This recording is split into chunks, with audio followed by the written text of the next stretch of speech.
কেতিয়াবা আমি কোনোবা এটা দুৰ্বল মুহূৰ্তত আৱেগিক হৈ কাৰোবাক যেনেকৈ কওঁ মই তোমাক বহুত ভাল পাওঁ, ঠিক আনেও তেনেকৈ মই তোমাক ভাল পাওঁ বুলি ক'ব পাৰে।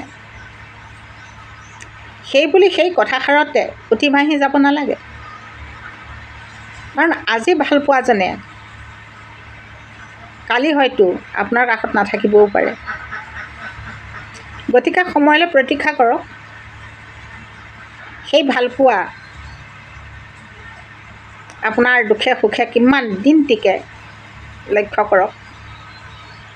যদিহে সঁচাই তেওঁৰ আপোনাকে বিচাৰে তেতিয়াহ'লেতো আৰু কোনো কথাই নাই, ভাল বাৰু। কিন্তু যদি নহয়